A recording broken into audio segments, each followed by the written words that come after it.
오늘은 민주 10년, 보수 9년 시리즈 네 번째 주제로 언론 분야에 대해 알아보도록 하겠습니다. 오늘 주제 토크를 위해 특별한 손님 한 분 모셨습니다. 참여정부에서 보도지원 비서관과 춘추관장을 역임하고 19대 국회 비례대표로 훌륭한 의정활동을 보여주신 민주정편의 권력자, 사주 김현 의원님 모셨습니다. 네, 안녕하십니까. 김현입니다. 네. 서울시당 네, 공식 팟캐스트 서당캐 네. 예, 처음 나왔습니다. 네. 잘 부탁드립니다. 네, 아니 근데 민주정편 사주신가요? 아니요, 그냥 이름만. 아, 이름만? 네. 지분은 없어요? 지분은 아직 흥행에 성공하지 않았기 때문에 제가 다음 주부터 화요일, 목요일 날 네. 7시부터 8시 고정 출연하거든요. 그때 하살촉 많이 쏴주시면 네, 그게 네. 출연료입니다. 그러면 우리 최재성 의원님도 지분 없어요? 최성호 의원님이 실질적 오너죠. 아, 실제 오너? 네, 근데 지금 땅 팔고 집 팔고 그런다고 엄살을 어마어마하게 아이고. 지금 하고 있습니다. 네. 좀 아픈 얘기부터 시작하겠는데, 네. 원래 20대 정말 꼭 등원하셔야 될 의원님이신데, 좀 아픔이 있으셨어요. 네. 어떻게 지내셨습니까? 사실은 제가 지난해 2월 15일 날 네. 1심에서 무죄가 났고요. 네, 여기서 박수 한번. 그 다음에 2심에서 11월, 제 기억으로 지금 가물가물 되는데, 11월 17일인가 2심에서 무죄가 나서, 네. 검찰이 더 이상 네.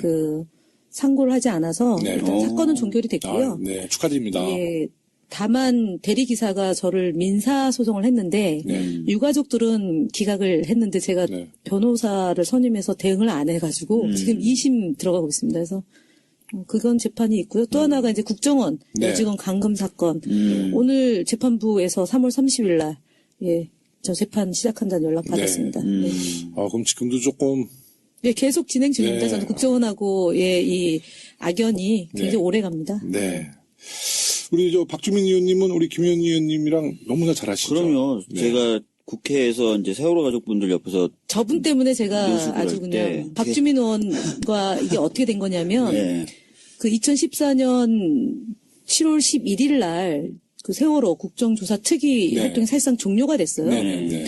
그리고 나서 저는 새벽 4시까지 국회에 있다가 네. 집으로 갔죠. 그날 아침에 당시 지도부였던 분들이 저한테 전화를 했어요. 8시 15분에. 근데 새벽 4시에 집에 들어왔으니까 못 일어났잖아요. 네. 그리고 전화를 했더니 안산에서 버스 5대가 국회로 올라오고 있다. 네. 그래서 정치인이 아무도 전화를 안 받는데 원래 그 소개를 해주기로 했던 국회의원 2분이 있었는데 네. 그분들이 전화를 안 받는다는 거예요. 왜 저한테 전화하셨어요? 그랬더니 다급해서 좀 도움을 요청한다고. 네. 근데 그때 왜 그랬냐면 버스를 국회 안으로 못 들어오게 당시 맞아요. 이제 기억납니다. 경찰과 그 국회 네. 쪽에서 그렇게 방침을 정했어요. 그래서 불이 났게 제가 나갔죠. 할 수 없이. 네. 그래서 가족들하고 제가 이게 사실상 이제 일을 네. 국회 농성 네. 하러 온 줄 몰랐고 박주민 의원은 알았어요. 그때. 네. 그 택을 알고 와가지고 저한테 귓속말로 오후 5시에 실은요 이분들이 오늘 집에 안 가고요. 네. 저 국회 본청에 네. 농성하실 거예요. 그래서 제가 무슨 말씀이냐고 네, 네, 제가 네. 대회의실 빌릴 때까지도 굉장히 좀 힘들게 빌렸거든요. 근데 본청으로 그냥 농성 저분이에요 사실은. 그때 국회의원 아니실 때잖아요. 그때 변호사 할 때, 그러니까 이제 담당 변호사고 저는 국회의원 할 때니까 그때부터 하루 사실 이틀만 농성하면 되는 줄 알았는데요. 글쎄, 4개월을 했어요. 4개월 하더라고요. 지난 방송 때 정청래 의원님이 나오셨는데 세월호 때 우리 그 당시 이제 박주민 변호사께서 정청래 의원한테 국회의원 똑바로 하세요 그랬대. 그때 정청래 의원님이 다시 이번 방송에서 박주민 의원 국회의원 똑바로 해! 막 그랬잖아요. 네, 그래서 네. 많은 선배님들께 죄송하다는 말씀을 이 자리를 빌어서 근데 우리 김현 의원님은 이제 세월호의 진실을 밝혔다는 이유로 김기춘 전 실장으로부터 이제 공작 정치에서 희생됐다는 이야기가 있습니다. 네, 그게 이제 특검에서 밝혀졌고요. 예, 그러니까 김영환 고 네. 민정수석이 그 청와대 수첩에 문화예술계 인사들에 대한 이제 탄압이 네. 제일 컸던 거고, 이거 큰 거고, 그 다음에 이제 세월호 관련해서 네. 노란색은 보기도 싫다라고 네, 얘기했던 네. 최순실의 발언은 네. 이제 최근에 공개됐지만, 네. 결국 그 수첩에 보면 세월호 가족들을 이간시키고, 네. 갈등하게 만들고, 국민들로부터 분리시켜내는 네, 공작이 네, 네. 쭉 있었던 거고요.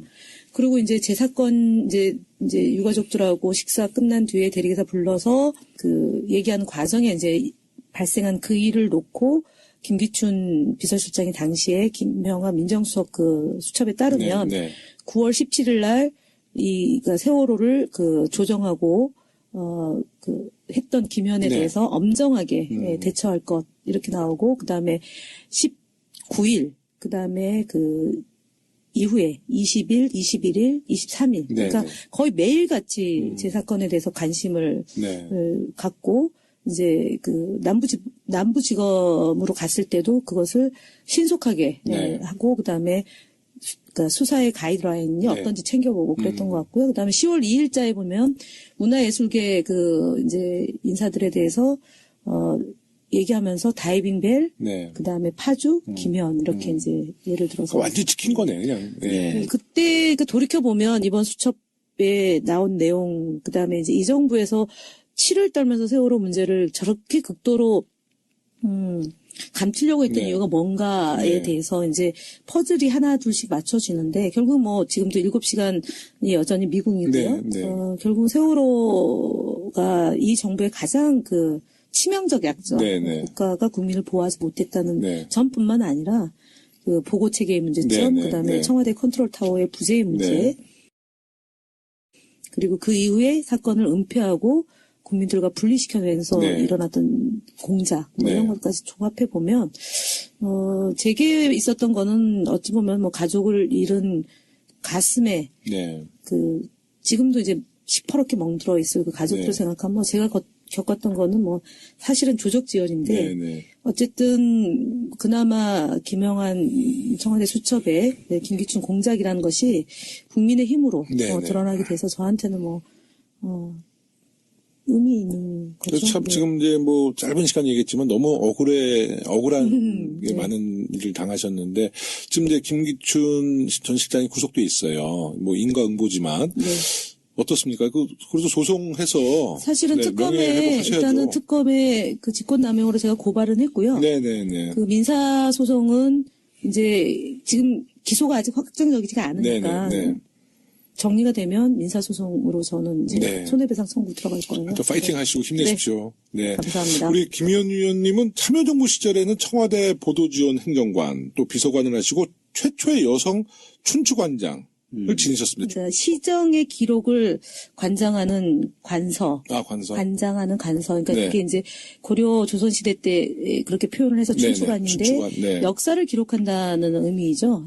역사를 기록하는 게 이제 공식적인 역사, 소위 이제 그 정부에서 기록하는 것도 있지만 기자들이 그 기록하는 역사도 기사도 역사이기 때문에 그래서 별도로 저희가 그 춘추관이라는 건물이 노태우 정부 때 만들어졌고요.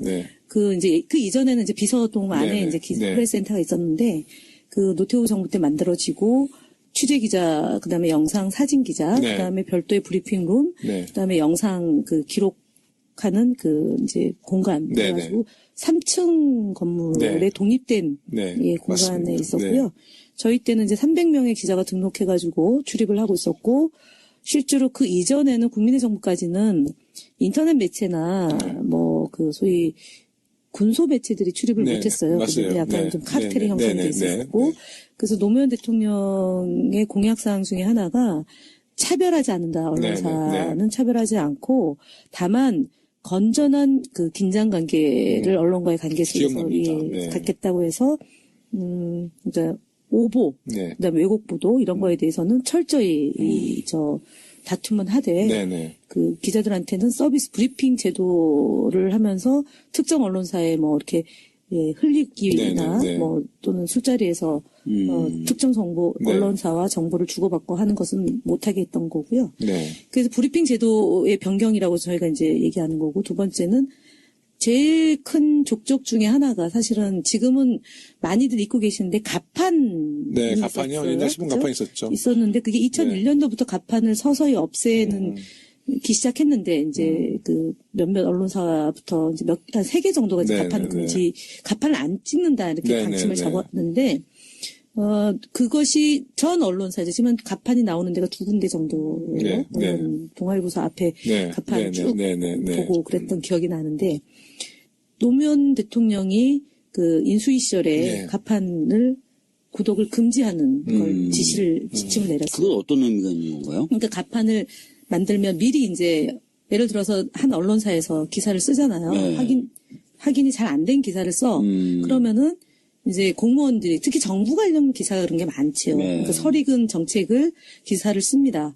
그럼 이제 이 해당 부처의 공보 담당 뭐 대변인 됐던 공보실 직원이 그 언론사를 찾아가거나 또는 그 언론사 그 기사를 쓴 기자를 따로 만나가지고 설명을 하고 좀 굽신굽신해야 되는 상황이 발생을 해요.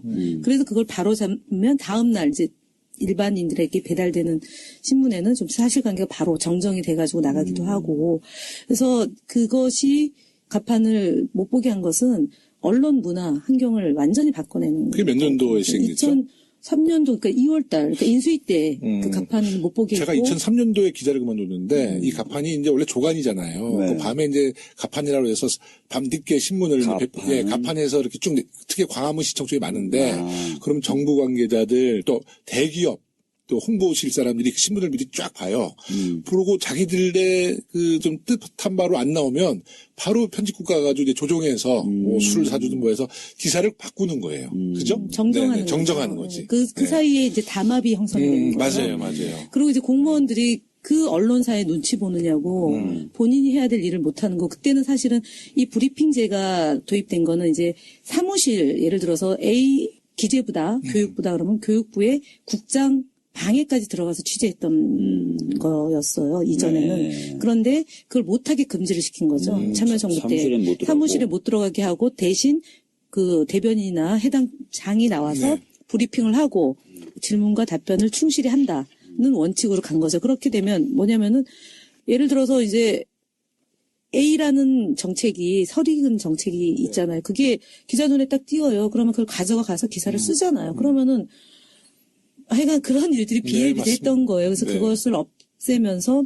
소위 말한 신문시장의 변화를 꾀했던 거고 세 번째가 뭐 그렇게까지 할 거 있었겠냐라고 얘기하는 분도 있지만 양주폭탄을 금지시켰죠. 저희가 양주폭탄을 그러니까 이제 그건 뭐냐면은 그 소폭은 마셔야 되는데. 접대 문화의 변화예요. 그때는 소폭이 없어도 다 양주폭. 양폭을 먹었는데 그때 그 소폭이 전 없었어요. 정부까지는 네. 그 국민의 정부까지는 그 양폭을 먹었어요. 네. 그러니까 이제 17년산 뭐 발렌타인 17년산 30년산 그러면은 그 비용이 만만치 않아요. 사실은. 만만치 근데 그거를 이제 소폭까지는 허용하겠다. 그렇게 해서 이제 참여정부 때 소폭 문화가 이제 만들어지게 돼요. 근데 결국 이게 뭐 그러면은 뭐 술 먹으면서 뭐 그렇게까지 언론한테 할 게 있냐라고 하지만 사회 전체적으로 문화를 바꾼 거죠. 양폭에서 소폭으로 이제 접대 문화를 그 한꺼번에 없앨 수는 없으니까 그 문화를 이제 청와대부터 좀 선도하면 정부기관이 다 이제 따라가게 되니까. 그 이후에 국내 주류 회사가 아주 굉장히 대박 난 거고, 양주 회사 완전히 망한 거고. 그러니까 네. 아 그리고 그때 박진 의원이라고 그 종로에 박진 네. 의원이 막 그때 뭐 그래가지고 뭐 자기는 폭탄주 안 먹겠다고 깨고 막 깨고 그랬어요. 네, 뭐 폭탄주 깼는데 미국 가가지고 먹은 게 걸려가지고. 맞아요. 네, 우리 김의원 의원님 최연소 춘추관장을 지내셨는데요. 네. 어찌 보면 파격적인 인사입니다. 근데 그렇죠. 노무현 이기 대통령한테 때문에 신뢰를 받은 이유가 그러니까 있나요? 노무현 대통령이기 때문에 가능한 거였습니다. 그래도 어떤 왜냐면은 인연이 있었을 거 아니에요? 제가 사실은 대통령하고는 당에 있을 때 네. 제가 이제 88년도에 평민당에 입당해가지고 쭉 활동을 했는데 그때 이제 93년도에 저희가 네. 민주개혁 정치 모임이라고 해서 그러니까 노무현 대통령은 민주당으로 정치를 시작하고요. 네. 저는 이제 이해찬, 임채정, 네, 뭐 네, 장영달 네, 이런 네. 분들하고 같이 88년도에 입당을 해서 평민당과 이렇게 괴를 같이 하는데 92년도에 네, 네. 대선을 앞두고 이 민주당에서 활동했던 소위 재야 운동권 네. 출신 그 인사들과 네. 이제 평민당에서 활동했던 분들이 조직을 하나 합쳐서 만든 게 민주개혁 정치 네. 모임이에요. 그래서 그때 노무현 대통령을 알게 됐고 그리고 지금 이제 대선 후보로 나온 안희정 그 네. 지사랑 제가 이제 87년도 겨울에 저는 대학교 4학년 그때 이제 저희가 대선 때 네.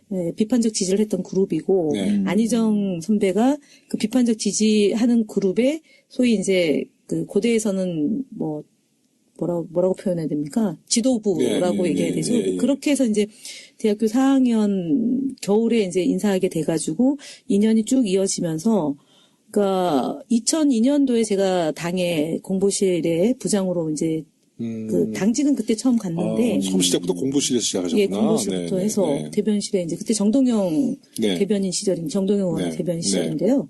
그때 그 대세로는 이인재, 네. 예, 이인재 의원이 2002년 대선 후보로 일찌감치 이제 네, 네. 확정적이었는데 저는 이인재 의원하고는 안 맞았어요. 안 맞을 것 같아요. 안 맞았고 저분은 안 될 것 같더라고요. 네, 네, 그때 네. 굉장히 이제 소수만 노무현 대통령이 후보가 극소수였죠. 되고 극소수. 극소수였어요. 아주 그래서 극소수였죠. 기자실이 그때는 있을 때인데 그때 당시 출입했던 기자가 한 200명 정도 네. 되는데 취재 기자는 한 뭐 100여 명에서 120명 정도 되는데 그 중에 10명도 안 됐어요. 노무현 대통령이 후보가 될 수도 있겠다. 그래서 제가 매일같이 노무현 대통령이 후보가 된다. 거의 이제 낮밤으로 이제 그러고 다녔죠. 그러니까 이제 이제 안희정 선배나 뭐 이런 분들이 참 대견하죠. 1년 후배라고 해도 네. 캠프 오라는 것도 안 가고 당에서 열심히 기자들하고 네. 싸우겠노라고 해가지고 후보 경선 과정에 편파적으로 제가 노무현 후보를 막 지원하는 일을 기자들 사이에서 했고 그때는 사실은 지금도 좀 비슷한데 대변실에 일하는 직원들이나 당직자들이 예를 들어 뭐 정동용 쪽 부대변인 뭐 하나가 지금도 좀 측 있어요. 부대변인 뭐 이런 식으로 이제 형성이 돼 있잖아요. 지금도 그래요? 네, 지금도 좀 뭐 그런 경향성이 있는데 요번에 지도부는 없어요. 이번에는 없는데 이번에는 예전에 없어요. 네, 예전에 있었어요. 좀 그런 식으로 이제 그 개파의 그 몫으로 부대변인들이 있었고 저는 이제 당직하면서도 이제 노무현 대통령 했고 그래서 이제 그 인연으로 그때 이낙연 지금 전남지사가 전남지사. 대변인 할 때예요. 네. 저는 사실은 지금까지 이렇게 쭉 많은 대변인하고 같이 활동을 했는데 이낙연 대변인이 가장 대변인으로서 훌륭한 중앙일보 기자 출신이시죠? 동아일보. 아, 동아일보. 예. 동아일보. 본인은 꽃을머리여서 대변인이 될 수가 없었대요. 그러니까 왜요? 김대중 대통령이 두 가지를 얘기하는데 사투리, 억양. 그러니까 호남 사투리 쓰는 분과 머리가 곱슬머리인 사람은 대변인을 하면 안 된다. 왜? 그 고집스러워 보인다는 거죠. 우리 대신. 송기현 의원이 곱슬머리 아니에요? 우리 20대 초선 송기현 의원님? 곱슬머리는 아니죠. 아니 근데 네. 그거는 그래가지고 제일 마지막에 그러니까 네. 2002년도에 그 공교롭게도 DJ 대통령이 총재 그 탈당하고 나서 네. 대변인이 대신 거의 마지막에 그 돌이 없다 해가지고 됐었는데 네. 그 얘기를 매번 하는 거예요. 내가 대변인 진짜 하고 싶었는데 못했다 이제 이런 얘기하는데 근데 진짜 훌륭하게 훌륭하시고 점잖으시고 뭐 좀 도지사 역할도 잘하시는데. 점잖은 플러스 네. 악작 같은 분이세요. 네, 또 기자 오래 하셨으면 또 그래야죠. 뭐. 근데 그 민주정부의 그 우리 김대중 노무현 대통령이 사실 그 보수 언론으로부터 굉장히 가혹할 정도로 네. 이지매를 많이 당하셨잖아요. 네. 근데 이제 두 분 다, 대통령이 된 후에 그냥 보통 사람 같으면 한번 그 자기가 좀 이렇게 감정이 안 좋으니까 조금 손도 좀 보고 그럴 텐데 오히려 언론의 자유에 대해서 좀 보장하는 그런 정책을 피셨단 말이죠. 그래서 이제 예를 들면,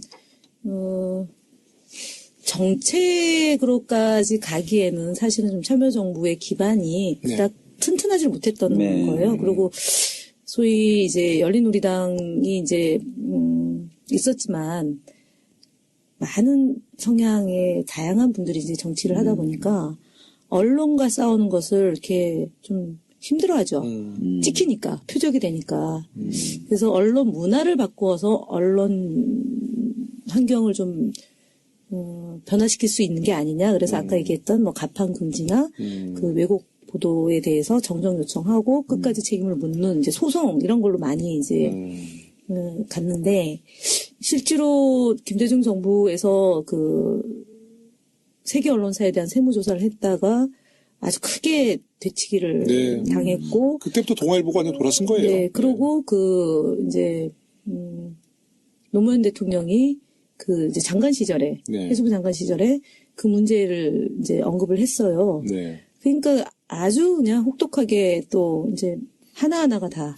근데 이제 김대중 문제가 대통령만 해도 그 군사정권의 그 부역했던 언론에 대해서 단죄를 그때 확실히 해놨으면 지금의 언론 그것도 소수 정권의 한계라고 봐야죠. 또 주변 문제가 생기니까 결국은 힘을 못 쓰게 된 거고. 네. 그나마 노무현 정부가 탄생하게 됐던 것은 방송이 네. 그래도 균형감 있게 보도를 하고, 그 다음에 이제 그때만 해도 저거 많이 있었잖아요.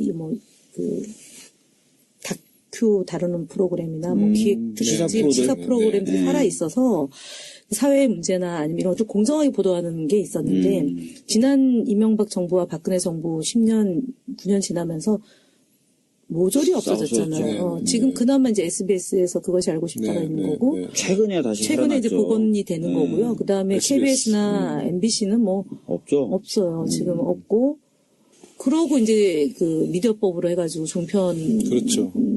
거의 뭐 종편 시대가 온 일방적으로 거죠. 하루 종일 네. 이제 그 저희 야당을 공격하고 이제 심지어 그렇게 됨으로 인해서 노무현 대통령이 비운으로 이렇게 가시게 된 배경도 이제 그런 그 정말 마녀사냥식 그 생중계 보도잖아요. 그럼 뭐 진짜 뜰을 좀 돌려달라고 할 정도로 예, 그런 일이 있었는데 제가 이제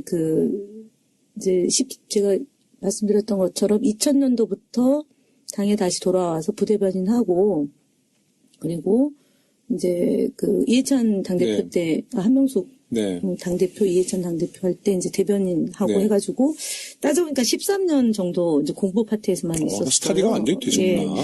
네. 근데 이제 제가 아까 앞서 얘기했던 그 세월호 유가족들하고 사건이 벌어지니까 종편에서 그게 이제 그 김영한 비망록하고 맞춰보면 처음에는 별로 저 문제를 안 다뤘어요. 근데 이틀 지나면서부터 거의 뭐 융단 폭격을 하기 시작하는데 하루 종일 40일을 그 제가 어느 프로에 가서 웃으면서 얘기했는데 저를 이긴 사람이 딱 한 명이다. 최순실이다. 할 정도로 40일을 두들겨 하더라고요. 그러니까 근데 뒤져도 안 나오니까 무슨 뭐 옛날 경찰청장한테 인사청문했던 내용 그거 보내면서 뭐 이랬던 사람이다. 내지는 뭐 저 청와대 있을 때 기자들하고 뭐 정정보도 요청하면서 뭐 어찌어찌 했다. 근데 그거는 당연히 제가 해야 될 직무 범위에 있는 거잖아요. 바르게 좀 보도해달라고 하는 것도 있고. 근데 저희 때는 사실은 너무 힘들었던 것 중에 하나가 대통령님이 이제 한 1시간가량 특강을 하잖아요. 그 정부 공무원들 대상으로 실국장단 대상으로 강연을 하면 그게 한 1시간 대예요. 그거 중에 꼭 단어 몇 개를 끄집어서 대서특필을 하거든요.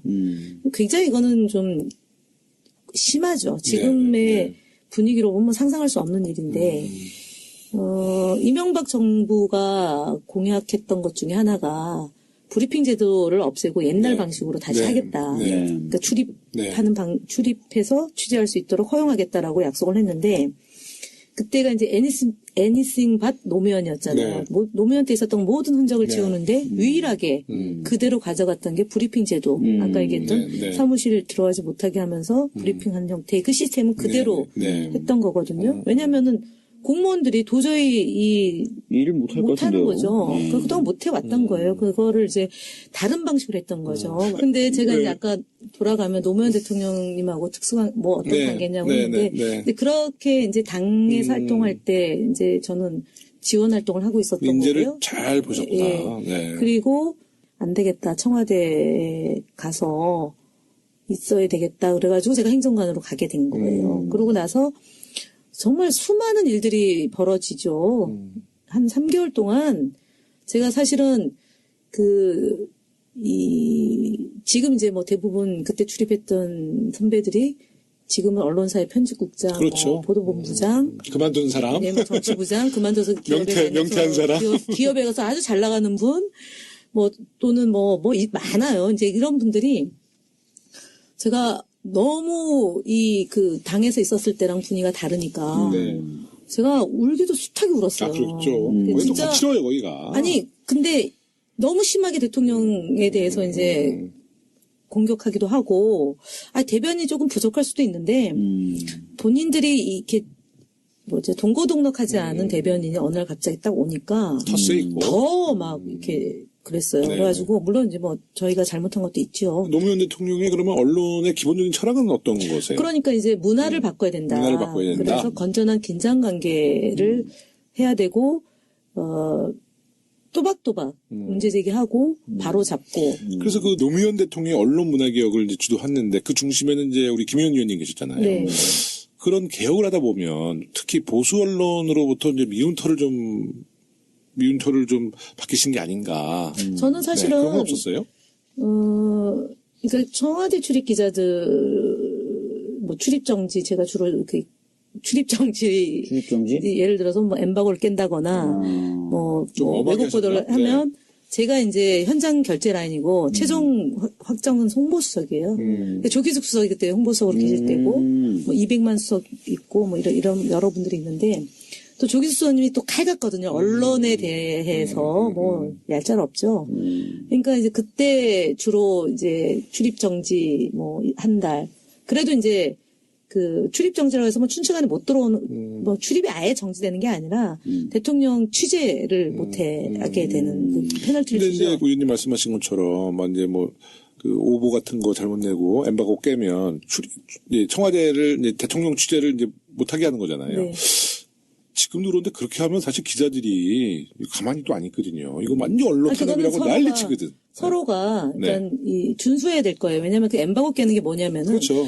일정이 있어요. 대통령 일정이 이제 미리 공개되면은 경호상의 이유로 미리 공개되면 안 되게 돼 있는데 좀 욕심 있는 언론사가 그걸 뭐 지역 언론 같은 경우는 그거를 깨버리고 써요.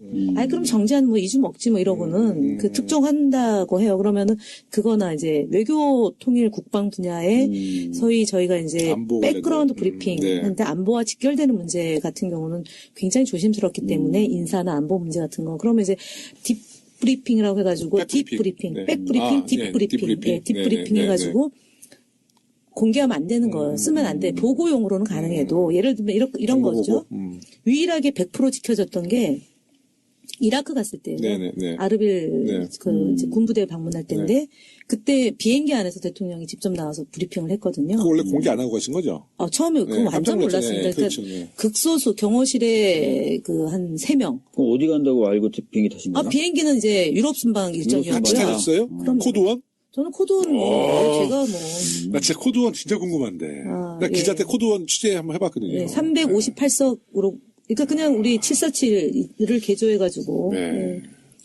근데 어쨌든 그때 그 프랑스에서 한국으로 들어와야 되는데 네. 그때 이제 공항이 바뀌고요. 그러니까 이제 그때 약간 술렁술렁해 있었어요. 네, 뭐가 좀 네. 있는 거 아니냐. 그래서 몇 명이 저한테 확인 들어오는데 저는 몰랐어요, 진짜로. 몰라가지고 뭐 했는데 비행기 이륙하자마자 5분 있다 보니까 대통령이 이제 나오신다고. 네. 보통 그 시간에 잘 안 나오시거든요. 네. 그 서울에서 방문하는 국가에 갈 때는 네네. 이제 기자들 이제 쭉 한 바퀴 돌면서 이제 새로운 기자도 있고 하니까 네. 압수하고 뭐 인사하고 그러고 이제 들어가시면은 비행기가 귀국할 땐 별로 안 나오시는데 네네. 딱 특별히 뭐 얘기하겠다고 나왔어요. 그러니까 이제 사실은 그때 술렁술렁 된 게 뭐냐면 뭐 감지됐던 게 좀 있어서 저도 감지된 게 있는데 저는 완전히 배제됐어요. 그 정보로부터. 행정관 둘, 그다음에 윤태영 선배. 그러니까 이 복사를 해야 되잖아요. 이 자료를 기자들한테 나눠줄 자료를. 그러니까 그 전날 이제 자는 시간에 복사를 이제 몇십 부를 해가지고 딱 갖고 있고 그래가지고 이제 대통령이 나와서 이 비행기는 서울에 가지 않습니다. 이렇게 딱 얘기를 한 거예요. 깜짝 그러니까 놀랐겠네. 다들 평양 가는 거야? 이렇게 된 거예요. 평양 가는 거냐. 그때 남북관계에 네네. 이제 그게 좋을 있어가지고요. 조금 이제 화해 무드가 있을 때여가지고. 그래서 아닙니다. 아르빌 갑니다. 이러면서 이제 대통령이 동방작전이라고 해가지고. 맞아. 그때 이제 그 군인들 장병 위로한다고 가서 이제 돌아왔는데 그때가 사실은 쿠웨이트 정부로부터 비행기가 들어가는 거를 그 사전에 네네. 그냥 그게 이 얘기가 안 된 거예요? 아니 그 상부선에서는 얘기가 됐는데 우리가 다 이제 출입국을 해야 되잖아요. 네네네네. 그걸 써야 되는데 네네. 그걸 안 한 상태에서 통으로 이제 패키지로 했던 거고 그래서 충분히 이제 뭐 설명이 다 됐는데 어쨌든 그때 100% 이게 지켜진 거예요. 비행기 안에서 혹시 누구라도 위성 전화가 있잖아요. 네. 위성 전화가 있으니까 욕심에 보고할까봐. 보고할 수도 있는데 이제 그때 이병환 비서실장이 국내에서는 언론사 간부들한테 이러이러한 일정 때문에 가시니까 협조 요청한다. 네네. 가서 100% 지켜줬고 네, 비행기 네, 안에서도 100% 지켜줘가지고 무사히 거기가 이제 워낙 이제 그 준전시 상태니까 상황이 어떻게 될지 모르고 네. 그래서 이제 전투기 타고 다녀왔던 네. 거죠.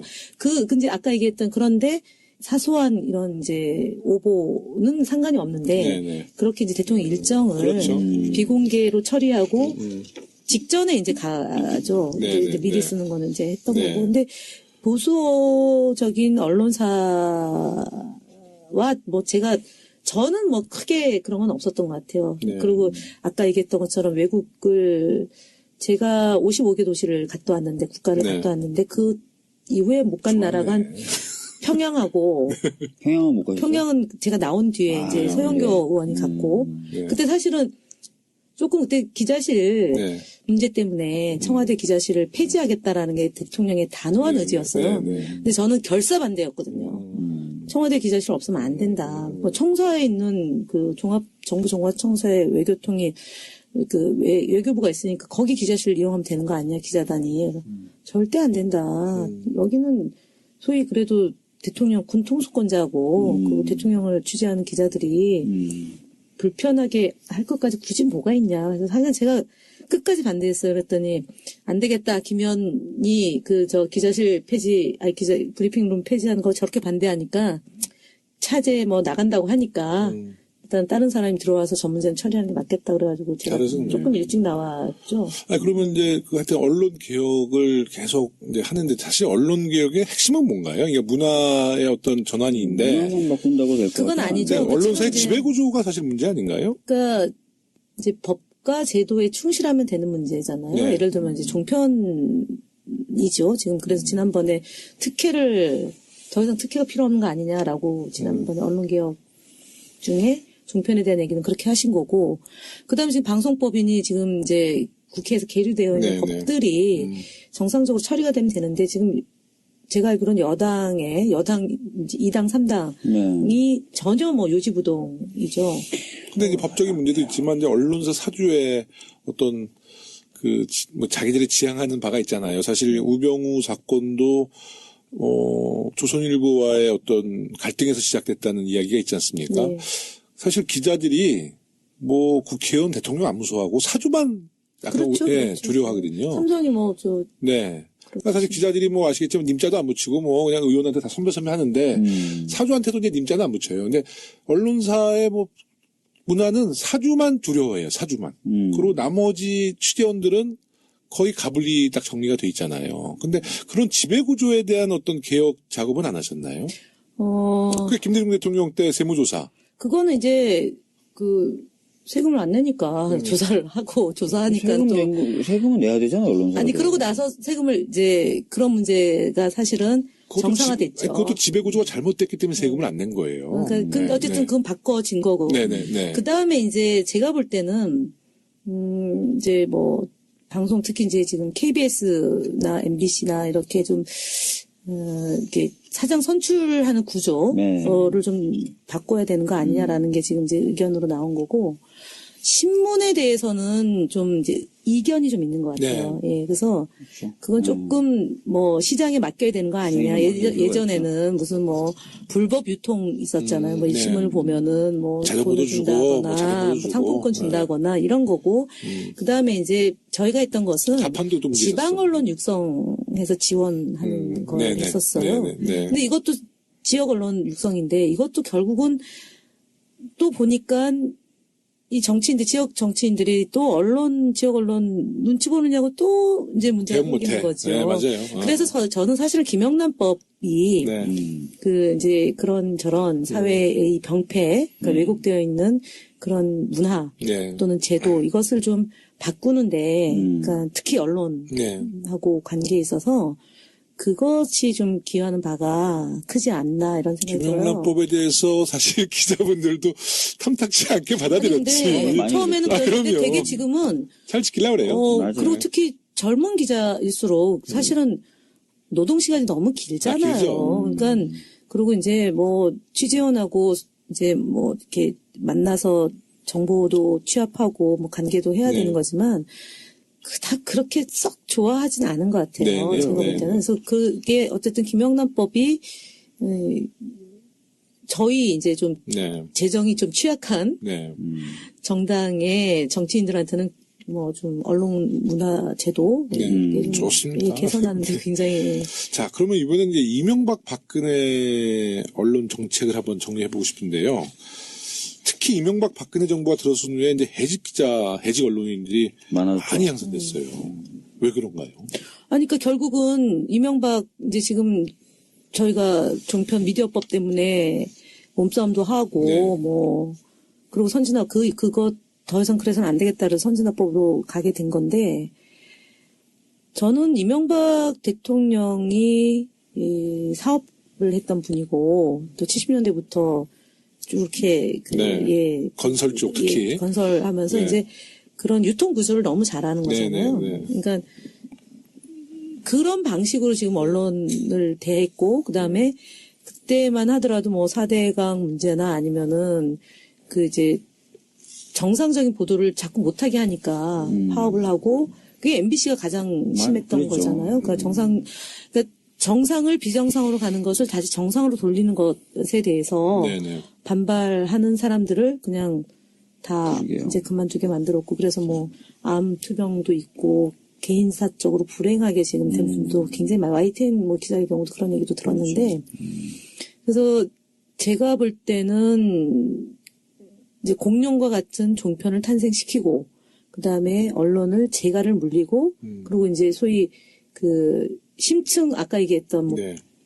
PD수첩이나 2580이나 뭐 이런 그런 저널리즘. 저널리즘을 표방하는 그런 프로그램을 다 없앴잖아요. 저희가 지금 잊고 있지만 MB 때 그게 가장 극심하게 벌어진 일이고 너무 그다음에 심했죠. 보도 통제가 많았던 거고 그것을 했던 그 홍보수석이 지금 와가지고 나는 아무런 지은 죄가 잘못이 없다. 뭐 이모 홍보수석이 이렇게까지 이모. 얘기했는데 이모 디모 네네네. D 언론사 출신의 네, 네, 이모 네, 네, 홍보수석께서 요즘에 기억.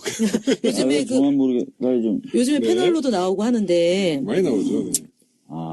그런데 이제 그거 하고 그다음에 이제 방송 뭐 KBS, MBC 그다음에 쫓아내고 이제 시용 기자들 한 100여 명 지금 하니까 나중에라도 이게 굉장히 이제 문제가 심각할 수 있다. 지금 MBC 특히 또 요새 막 그 방송도 그렇고 신문도 그렇고 이제 그 권력의 핵심에 있는 사람을 낙하산으로 내보내가지고 언론인도 탄압하고 또 그 보도 내용도 막 검열해서 자기들 입맛에 맞추고 그 박근혜 정부, 이명박 정부 때 그런 일이 흔했죠.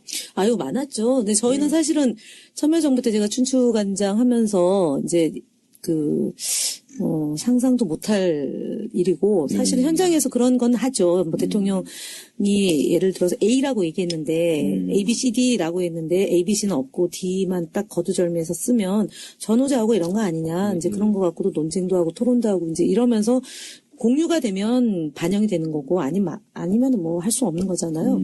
지금은 없어졌지만 YTN이 그 돌발 영상 네, 돌발 영상 없어졌어. 예, 없었잖아요. 그 되게 이제 저희 때도 되게 근데 거기 한번 한편으로 나오면 그렇죠. 예, 네. 근데 정치인들이 이제 뜨기도 하고 네. 망신당하기도 네. 하고 근데 한 번은 어떤 일이 벌어졌냐면 대통령 일정에 이제 예를 들어 7, 8분짜리인데 그걸 쪼각쪼각 해가지고 돌발 영상을 네, 만들었는데 네, 네. 정말 좀 불편했어요. 그래가지고 한번 이거 좀 너무 과한 거 아니냐라고 얘기했다. 무지 혼나고요. 뭐 이런 것까지 간섭하냐. 그래서 혼나고 두고두고 그거 이제 YTN 기자한테 제가 이제 현직에 있을 때 볼 때마다 YTN 기자가 뭐 춘추관장이 그런 거 갖고 뭐 전화하고 그러냐고. 아니 출입 기자한테 전 전화 안 하고 출입 기자한테 얘기했다. 무지 혼나고 그런데 이제 박근혜 정부는 이명박 정부는 말할 것도 박근혜 정부는 대통령이 1차 담화문을 녹화방송으로 하고 내보내고요. 그리고 또 1월 1일 날은 무슨 수첩으로 하고. 네, 그 주로 이제 김정은이가 그런 스타일 아니야? 녹화 방송으로 대국민 뭐 성명 발표하고 그런 거 아니에요? 그래서 저는 왜 그럴까? 그거 보면서 제가 참 이렇게 동종업종에 같이 오랫동안 있었던 언론인들에 좀 대해서 이런 느낌 같더라고. 이명박 대통령 때 막 아까 말씀하신 대로 획기적으로 재갈 물리기 다 했죠. 장현주 사장 막 터무니없는 그렇죠, 쫓아내고 그렇죠. 다 하고 네. 이제는 그렇게 재갈물림 환경에 기자들조차도 다 젖어버린 것 수능하는 같아요. 거죠, 수능. 질문을 안 한다면서요? 이 박근혜 대통령 뭐 기자회견이나 뭐 할 때. 이명박 정부 때는 사전 조율이는 거 아니야? 사전 조율? 그러니까 제가 그랬어요. 우리 때 이렇게까지 참 그래서 제가 많이 이제 비교했는데 그것도 이제 세월이 지나니까 기억이 이제 좀 가물가물 되는 거죠. 근데 하여간 중요한 거는 박근혜 대통령은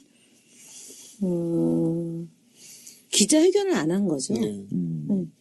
저는 본 적은 없는데 오바마 대통령하고 박근혜 대통령이 둘이 나란히 있어서 질문해보라고 오바마 대통령이 했던 그 장면이 네, 있거든요. 있어요. 어머 봤어요. 이렇게 해가지고 딴 네, 생각하다가 좀 약간 무슨 얘기했죠? 그러고 막 웃어.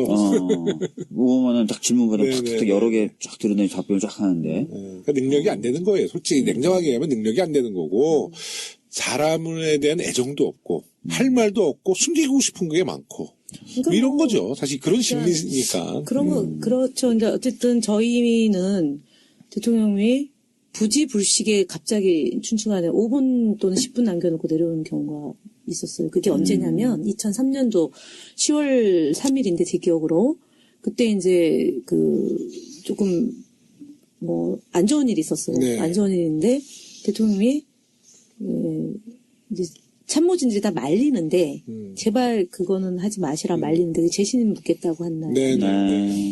하지 말라고 말리는데 이거는 내 거취와 관련된 것은 내가 결단해서 갈 문제니까 나한테 맡겨라 이래가지고 30분 남겨놓고 이제 내려와서 이제 뭐 경호실 막 뭐 시크릿 체크 한다고 이제 뭐 설치하고 탐색기 네. 설치하고 뭐 해가지고 그냥 부랴부랴 했죠. 그렇게 네. 기자회견을 했던 적이 제 기억에 한 5에서 6번 정도 있었던 것 같아요. 네, 네. 예견됐던 기자회견 말고도. 네네.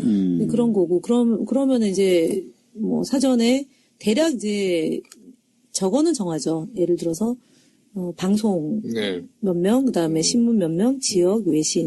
네. 그럼 이제 뭐 한 8에서 10명 정도 해서 이제 그리고 기자들이 먼저 자기들이 조율하는 거니까 네, 네, 자기들이 그렇죠. 이제 조율해서 어떤 질문을 하겠다 그러면은 거기에 이제 대략 얼추 맞춰서 저희가 취재를 해서 이제 홍보수석실에다 넘기면 네. 이제 연설기획비서관실에서 작성해가지고 대통령 준비해서 오고 현장에서도 질문 받고 이제 이런 형태로 했고 그리고 이제 뭐 근처 우리 뭐 토속촌 유명한 토속촌 닭집에서도 네. 이렇게 만나고 그리고 의무화했던 게 수석 보좌관들이 한 달에 한 번씩 춘추관에 식당에 와서 네. 기자들하고 격이 없는 자리 만들어서 간격을 좁히는 것도 그러니까 소통은 계속 많이 했네요. 했죠. 계속 했군요. 그리고 제가 이제 더 적극적으로 한 거는 찝어줍니다. 토요일, 그러니까 점심 저녁에 이날은 어느 게 뭐 예를 들어 네. 초복, 중복, 말복 이러면은 뭐 좀 어느 수석분께서 이거 좀 담당해 주시고 이런 걸 계속 어레인지 해가지고 하는 게 제 업무 중에 하나였죠. 그러니까 은밀한 만남은 지향했고 지향하고, 예.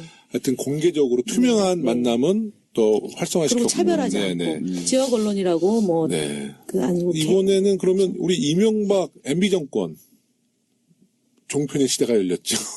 정말 저희 그 당시 저희 당에서 모든 것으로 수단과 방법을 다 동원해서 막으려고 했는데 정세균 네.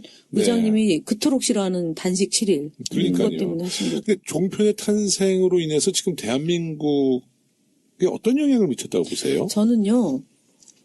제가 이제 종편으로부터 큰 희생이고 그럼. 인지도는 그 덕분으로 올라가긴 했는데 종편이 종합편성 채널답게 뭐 드라마도 하고 뭐 좀 그 기준이 있지 않습니까? 네. 거기에 맞춰서 해야 되는데 가장 손쉬운 방법이 패널 불러서 그냥 정치, 경제, 문화, 외교 전문가들도 아니에요. 아니에요. 그러니까 말도 안 되는 사람들 저는요. 나와서. 어쩌면 저렇게 저분은 한 분이 그것도 4개의 종편 채널에서 나와요. 네, 한 두어 분이. 근데 요즘은 조금 그게 좀 줄어들긴 했는데. 의원님이 집중보도 며칠이요? 40일. 저 지난번 중국 사드 2주 14일. 가네요. 약하죠. 차관 의원님도 한 일주일. 아유, 그거는 뭐. 저도 한 일주일. 약하죠. 근데 공중파 많이 나왔어 그때 밖에. 공중파 많이 했어요. 저는 뭐 40일. 40일. 야. 그 해에 그래가지고 제가 하여간 근데 저는 그게 해악이 어떤 거냐면 왜곡된 정보잖아요. 그러니까요. 그게 이제 그 남단 끝까지 다 말도 안 되는 논리야. 논리도 근데 아니라. 이제 네. 그 어르신들이 집에서 이게 사실은 종편이 굉장히 목소리를 높이잖아요. 그 네. 이유가 뭐냐면 기존 방송 공중파는 이게 주파수가 좀 잘 된 건지 톤이 높아요. 네. 근데 종편은 뚝 떨어져요. 채널 예를 들어 7 정도의 볼륨이다. 그러면은 MBN으로 가잖아요. 예를 들면 그게 5밖에 안 돼요. 아, 그래요? 그러니까 이 출연진들이 목소리를 확 높여서 왜 그 홈쇼핑 진행자들 목소리 확 높여서 하는 이유가 다 그런 거더라고요. 돈 벌었으면 좀 장비 좀 사지 왜 그렇게 모르겠어요. 하지? 근데 그게 그렇게 하다 보니까 막 목소리를 높이니까 이렇게 보게 된 거잖아요. 그러니까 어른들이 보면서 이렇게 막 이렇게 불구경 싸움 구경이 제일 좋다고 막 자기들끼리 막 하니까 보게 되게 되면서 그러니까 그들만의 논리가 만들어졌잖아요. 그게 이제 한 4년 동안 지속이 되다 보니까 굉장히 심각한 문제였는데 제가 볼 때는 그게 이제 지난 총선에 깨진 거죠. 네. 지난 총선에 종편의 이제 외려 저쪽 그러니까 정권이 잡은 측의 정윤회 사건이 거의 굉장히 길게 보도가 됐잖아요. 네. 그리고 이제 세월호로 어쨌든 유병헌하고 관계도 하지만 그런 걸 계속 보도하면서 젊은 사람들 특히 50대까지가 이게 이분들은 잘 안 봐요. 사실은 종편의 영향권 밖에 있는데 이분들은 그 투표를 하겠다는 의지가 높아지는 거죠. 이대로 안 되겠다고 의지가 높아지는데 그때 막 유승민 파동 벌어지고 옥새 파동 벌어지고 이게 하루 종일 종편에서 보도가 되니까 굉장히 웃기는 정당이 돼버렸잖아요. 그 새누리당이. 그래서 사실은 지난 총선 때는 새누리당에서 종편 때문에 자기네가 총선 졌다고 할 정도로 얘기가 나왔어요. 역으로. 근데 지금 최순실 파동을 보더라도 하루 종일 지금 이게 몇 달째 하고 있는 거 아닙니까? 계속 새로운 것들이 나오니까. 근데 그게 이제 공정한 방송보다는 확실히 TV조선은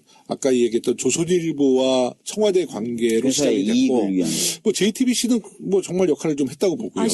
진짜 많이 이게 채널에 있는데 다른 방송은 쫓아간 거죠. 사실 쫓아가서 시청률 때문에 쫓아간 건데 사실은 지금 이제 JTBC에 박수를 보내는 게 예전에 MBC나 KBS나 이 방송들이 살아있을 때 PD 수첩 이런 소위 말하는 그 고발 프로그램들이 살아있을 때에 그게 없어지니까 JTBC가 독차지하게 되는 거죠. 좀 사회 분위기가 바뀌고 그러니까 최근에 이제 종편이 조금은 공정하려고 좀 하는 게 있고. 근데 다들 아까 이제 말씀드린 것처럼 이번 최순실 사건은 JTBC의 어떤 주도적인 보도, 시청률 때문에 따라간 거고, 이제 TV조선은 이제 조선일보의 관계인데, 실제로 종편이 진정한 언론이었다면 세월호 때 그때 공정한 보도와 집중적인 취재를 했어야 돼요. 근데 그때부터 사실 그 유력 일간지부터 사실 보도를 안 하고 주로 정부에서 불러주는 거 받아 써서 그때부터 그때 기자들을 뭐라고 폄하 발언하죠? 기레기라고. 그래서 사실은 김기춘 비서실장이 세월호를 이제 어떻게 하라 일반인과 단원고 유가족들을 분리해내고 그 다음에 이제 유민 아버님 단식에 대해서 부정적인 영향을 하고 언론 지도하라 이런 것들이 나오잖아요. 김용환 전 수석 일제 나오고 이게 다 나오는데 사실은 제가 8월 15일 날 이제 여당의 모 의원이 저한테 와서 대구 지하철 참사 얘기를 하면서 이분도 그때 대구 지하철 참사의 교훈이 뭔지 아냐? 뭐예요? 그랬더니 대구 시민과 대구 지하철 참사의 유가족들을 분리해내는 거였다. 이게 장기적으로 가면 세월호 그러니까 적당히 타협하지 않으면 우리의 방침은 세월호 유가족들을 국민들과 갈등, 분열의 소재로 활용할 수밖에 없다라는 얘기를 했었거든요. 근데 그러지 마시고 유가족을 설득하시든가 아니면은 양보하시든가 하시라 그랬는데 나중에 돌이켜보니까 이제 이 시계를 거꾸로 돌려보니까 노란색 보기만 해도 싫어했다는 거잖아요. 그러니까 광화문 내거리에 왜 지나가는 일반 시민들한테 세월호 리본 사람 검문하고 이랬던 것들이 다 청와대 김기춘 또는 비선실세 최순실의 그거로부터 비롯된 거고 결국은 대통령이 세월호에 대해서 정말 저거 좀 안 나오게 하면 안 되냐, 라고 했기 때문에. 그럼요. 예, 발생을. 그러니까 언론을 장악해서 이제 휘두르는 권력도 문제지만 언론 자유를 보장한 권력에 대해서는 우리 민주정부에서는 막 하이나처럼 막 공격하고 언론을 장악한 세력에게는 순종하는 모습을 사실 우리 그러니까 주류 언론들이 어떻게 보였어요. 보면 이거예요. 그러니까 노무현 대통령 언론의 자유를 허용했을 뿐만 아니라 네. 노무현, 김대중 두 분은 네, 언론을 소위 말해 정상화를 시키고 싶었던 그렇죠. 거죠. 그렇죠. 네, 근데 그 정상화는 기득권을 가지고 있었던 보수 언론의 입장에서는 하향 평준화 또는 무시 또는 진짜 기득권 내려놓기로 비춰졌기 때문에 저항했던 것 같아요. 네. 네. 그러니까 민주정부, 보수정부를 보면 언론 정책의 가장 큰 차이점은 권력 유지를 위해 언론을 장악하려 했느냐, 안 했느냐, 그 차이 같아요. 네.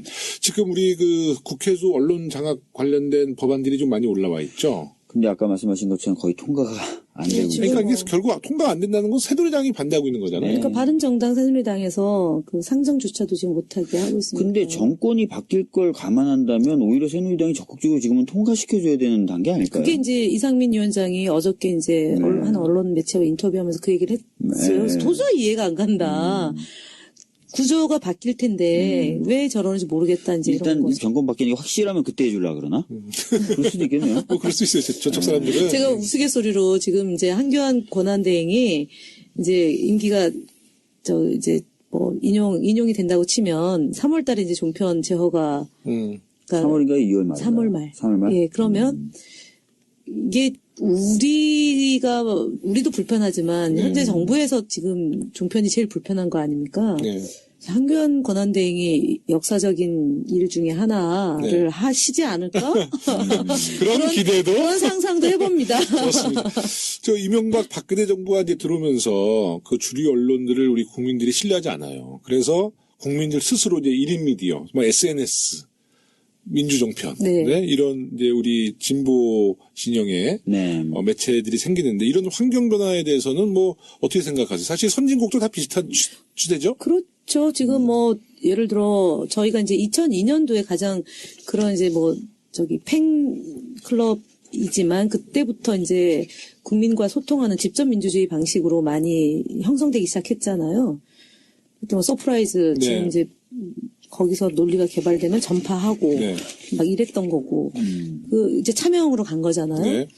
그 지금은 거의 뭐 빅데이터 얘기하고 그리고 이제 오바마가 지난 대선에서 그런 걸 이제 해서 네.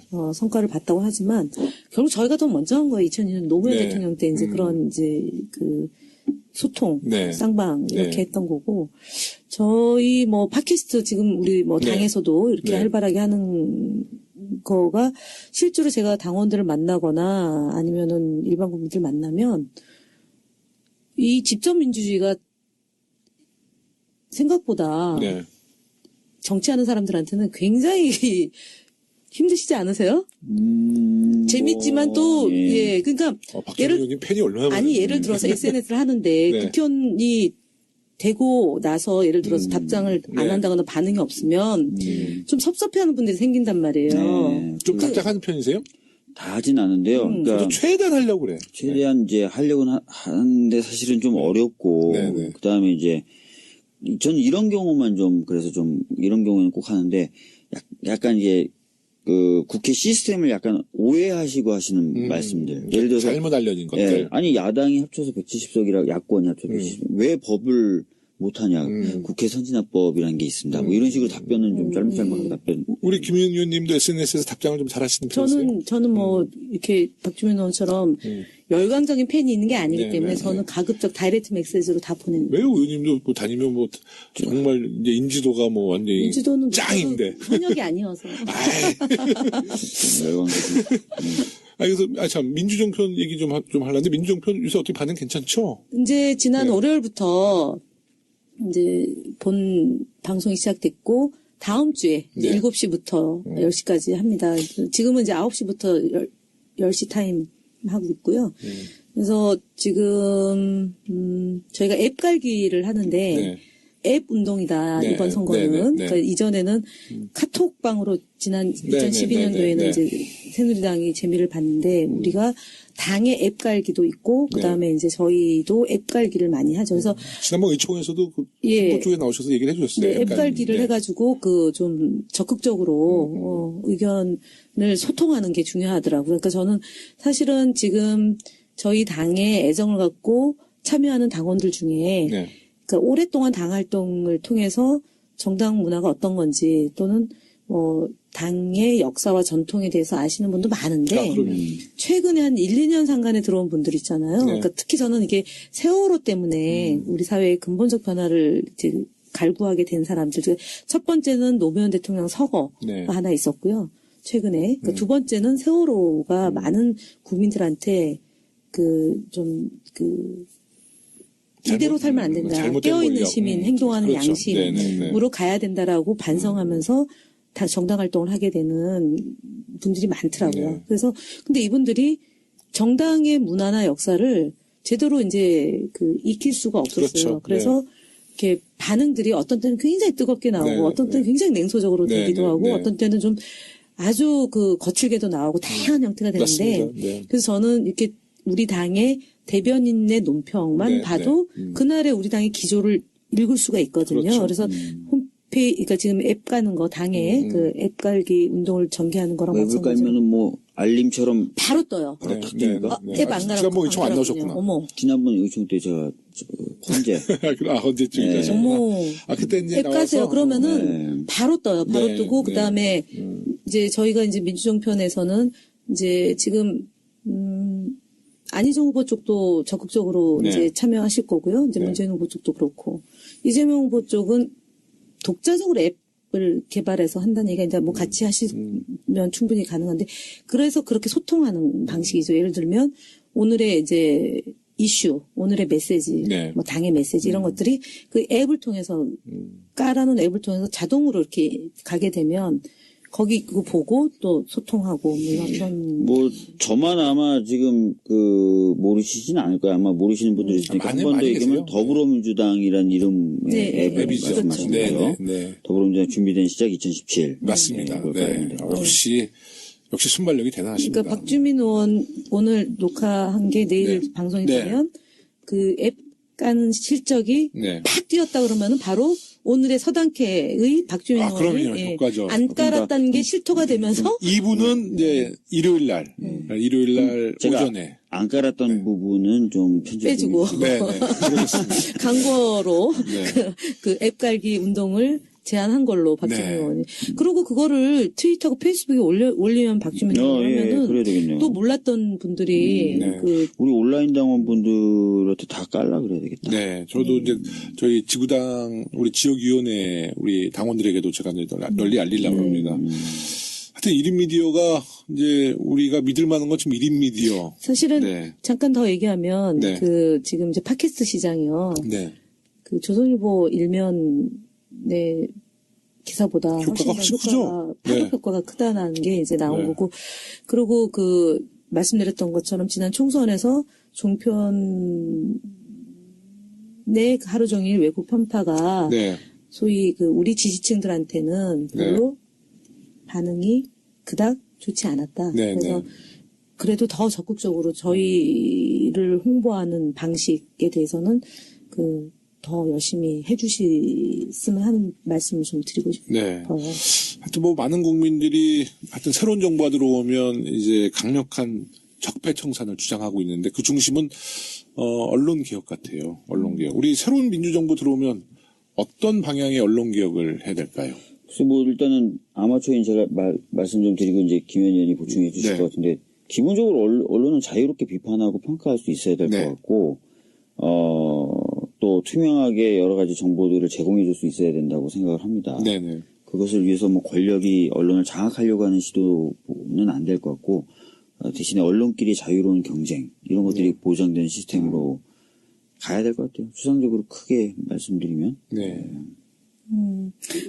사실은 이제 제가 현장에 있는 기자들 만나서 이제 언론 개혁 과제 그다음에 이제 그동안 이제 이명박근혜 정부 때 쌓였던 적폐 청산 중에 이제 재벌 개혁, 그다음에 권력 기관에 대한 개혁, 네. 그다음에 언론 검찰 개혁, 개혁. 네, 이제 이렇게 되는 거잖아요. 근데 참 이게 백가쟁명입니다. 네. 예. 신문은 신문대로 네. 중앙 언론지, 지역 언론지, 네. 그다음에 이제 소위 뭐 우리 그 종편, 그다음에 포탈까지 네. 포함해서 인터넷 매체도 예, 있고요. 예. 그래서 이게 근데 이제 이해관계가 워낙 복잡하다 보니까 구체적인 내용으로 들어가면 굉장히 이제 다툼이 커지는 거예요. 그래서 네. 사실 크게 이제 그 큰 그림을 그리고 그다음에 갈등 관계를 조정하는 걸로 들어갈 것 같고 그다음에 네. 언론 종사자들이 내놓는 의견들도 이제 네. 취합하고 있고 이래서 이 자리에서 구체적으로 어떻게 하겠다라기보다는 그러니까 시장에 맡기는 것 하나 하고 그다음에 공정하게 관리하는 거. 그래서 정부가 바뀌었다고 해서 우리 입맛에 맞춰서 또 언론을 하지 않겠냐라는 네. 우려들이 있거든요. 네. 그건 하지 않겠다라는 걸 분명히 하고 네. 그 자정 노력을 좀 해주십사라는 얘기를 말씀을 해요. 그래서 네. 지금 오늘 보니까 KBS도 총파업 들어간다고 좀 하는 것 같아요. 네.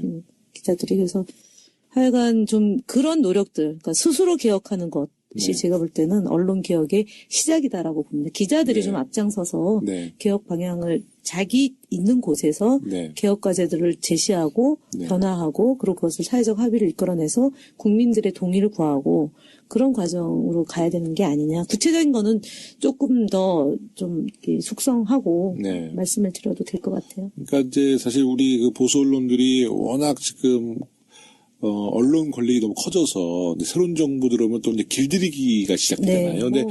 우리 새로운 민주정부는 그런 길들이기의 어떤 그 언론 권력과 타협해서는 안 될 것 같아요. 네. 네. 분명한 언론관을 갖고 투명한 언론 또 공정한 보도의 이런 문화를 정착시키면서 잘못된 언론 권력과는 타협하지 말고 뭐 싸울 수는 없어도 저희가 잘 그 갈등 과제로 설정하고요. 네네. 그 협력과 조정과 그러니까 그다음에 긴장된 네, 그다음에 네, 건강한 긴장 관계라고 네, 건강한 긴장 관계. 했고, 노무현 대통령 말씀하신. 네. 그 나중에는 협력 관계로 바꾸셨어요. 네. 건전한 협력 관계. 타협은 아니고. 그때가 언제냐면 아르빌 다녀오셔가지고 아르빌 다녀와가지고 되게 그게 좀 정말 뿌듯하시고 협조해준 언론사에 대해서 있고 그때가 이제 대통령 한갑이었어요. 그래서 그런 얘기를 하시고 그다음에 한미 FTA 문제 뭐 이럴 때도 언론과의 관계에 대해서도 또 한 번 얘기하셨고 사실은 그 이제 노무현 대통령 얘기를 조금 더 하면 네. 이분은 기자들하고 정말 소통을 하려고 네. 노력을 많이 했던 분이에요. 네. 예. 그러니까 지배구조 문제나 뭐 개혁과제에 대해서도 거침없이 하셨지만 네. 그 정말 스스럼 없이 기자들 만나서 본인 생각을 얘기하고 그다음에 귀 기울여 듣고 네. 그다음에 적용하려고 했고요. 네.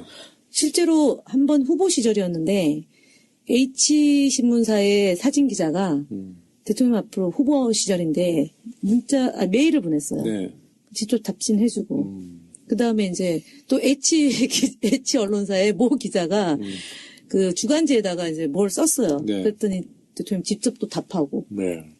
대통령이 또 그런 노무현 대통령이 이렇게 또 소탈하시고 순진한 맛이 있어요. 그러니까 아니 진짜 그런 거는 네. 되게 감동이죠. 뭐. 그러니까 기자는 결국 팩트 갖고 승부를 해야지 그 안에 그걸 말씀하셨죠. 어떤 감정을 집어넣어서도 안 되고요. 왜곡하지 마라. 왜곡하면 안 되죠. 자, 이제 서당캐 7번째 방송 2부도 마칠 시간이 되었습니다. 우리 김윤희 의원님, 이제 하시고 싶은 말씀. 네, 못 하신 말씀 있으면 한마디 해주세요. 저희가 이제 얼마 안 있으면 이제 대선이 치러지는데 그건 결국은 국민의 힘이다. 네. 그리고 요즘처럼 김대중 대통령과 노무현 대통령이 못다 이룬 그런 그 숙제를 저희가 해야 될 책무가 있는 거잖아요. 그래서 촛불 민심의 이전과 촛불 민심이 반영한 게 진짜 무엇인지에 대해서 정치하는 한 사람으로서 매일같이 좀 무겁게 좀 바라보고 감사한 마음으로 있습니다. 그래서 네. 어쨌든 이 쌓여온 정말 수십 년 동안 쌓여온 우리 사회의 적폐를 청산하는데 그 많은 과제가 있지만 진짜 해야 될 것 우선순위를 네. 정해서 이렇게 국민의 뜻에 부응하는 그런 더불어민주당이 돼야 되겠고 그리고 저는 뭐 무엇보다도 앞서 처음부터 얘기했지만 세월호 문제가 네. 저한테는 굉장히 이제 살아가면서 이 문제만큼 저와 국민들에게 충격을 준 사건 그럼요. 네. 21세기 들어서 네. 그래서 제가 얼마 전에 외교안보 통일 그 국정자문회의 때 사회를 네, 보다가 네. 말미에 어떤 말을 했냐면 97년에 태어난 친구들이 4.16 세대인데 이 친구들은 금강산 관광을 한 번도 못했다.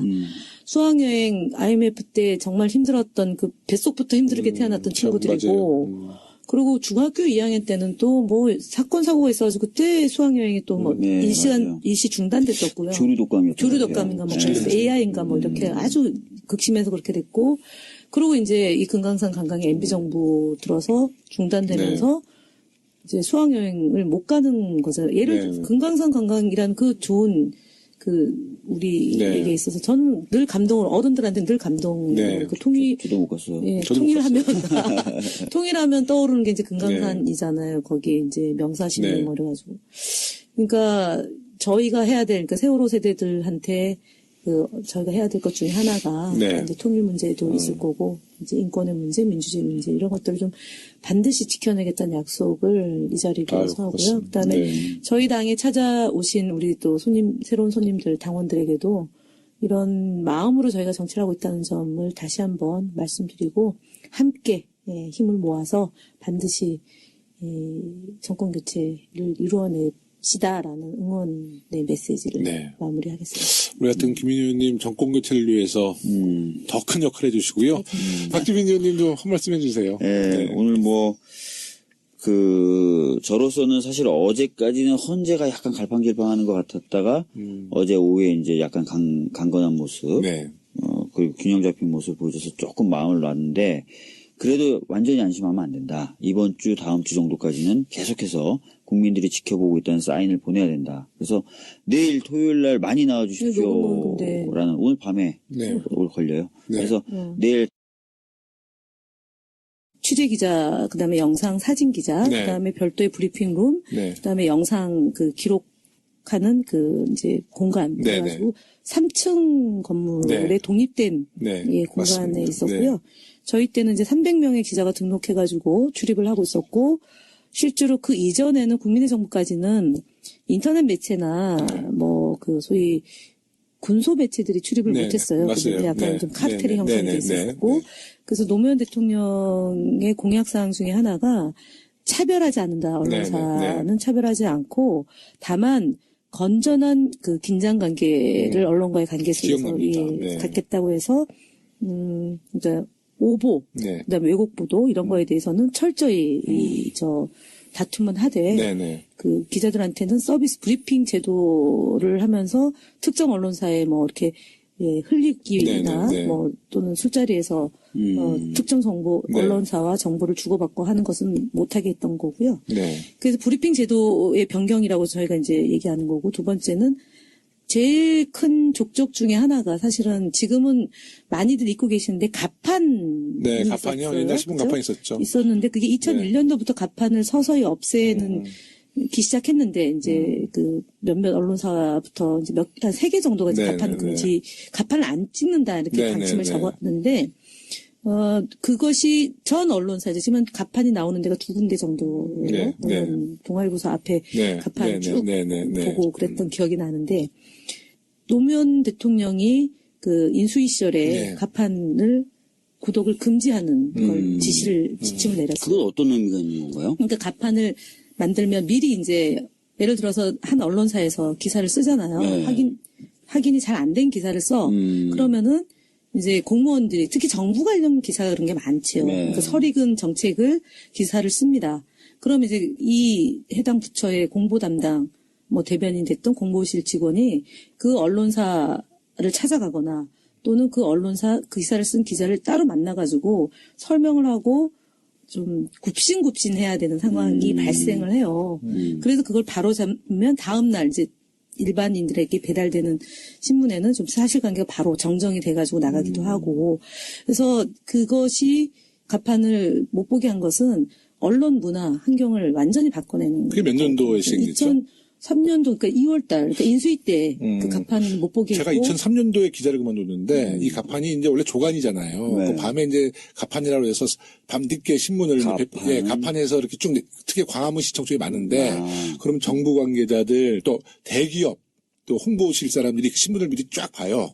그러고 자기들의 그 좀 뜻한 바로 안 나오면 바로 편집국 가가지고 이제 조정해서 뭐 술을 사주든 뭐 해서 기사를 바꾸는 거예요. 그죠? 정정하는 네네, 정정하는 거죠. 거지. 그 네. 사이에 이제 담합이 형성이 되는 거예요. 맞아요. 그리고 이제 공무원들이 그 언론사에 눈치 보느냐고 본인이 해야 될 일을 못하는 거. 그때는 사실은 이 브리핑제가 도입된 거는 이제 사무실 예를 들어서 A 기재부다 교육부다 그러면 교육부의 국장 방해까지 들어가서 취재했던 거였어요. 이전에는. 네. 그런데 그걸 못하게 금지를 시킨 거죠. 참여정부 때. 사무실엔 못 들어가고. 사무실에 못 들어가게 하고 대신 그 대변인이나 해당 장이 나와서 네. 브리핑을 하고 질문과 답변을 충실히 한다는 원칙으로 간 거죠. 그렇게 되면 뭐냐면은 예를 들어서 이제 A라는 정책이 설익은 정책이 있잖아요. 그게 기자 눈에 딱 띄어요. 그러면 그걸 가져가서 기사를 쓰잖아요. 그러면은 하여간 그런 일들이 비일비재했던 거예요. 그래서 네. 그것을 없애면서 소위 말한 신문시장의 변화를 꾀했던 거고 세 번째가 뭐 그렇게까지 할 거 있었겠냐라고 얘기하는 분도 있지만 양주폭탄을 금지시켰죠. 저희가 양주폭탄을. 그러니까 이제 그건 뭐냐면은 그 소폭은 마셔야 되는데. 접대 문화의 변화예요. 그때는 소폭이 없어도 다 양주폭. 양폭을 먹었는데 그때 그 소폭이 전 없었어요. 정부까지는 네. 그 국민의 정부까지는 그 양폭을 먹었어요. 네. 그러니까 이제 17년산 뭐 발렌타인 17년산 30년산 그러면은 그 비용이 만만치 않아요. 사실은. 근데 그거를 이제 소폭까지는 허용하겠다.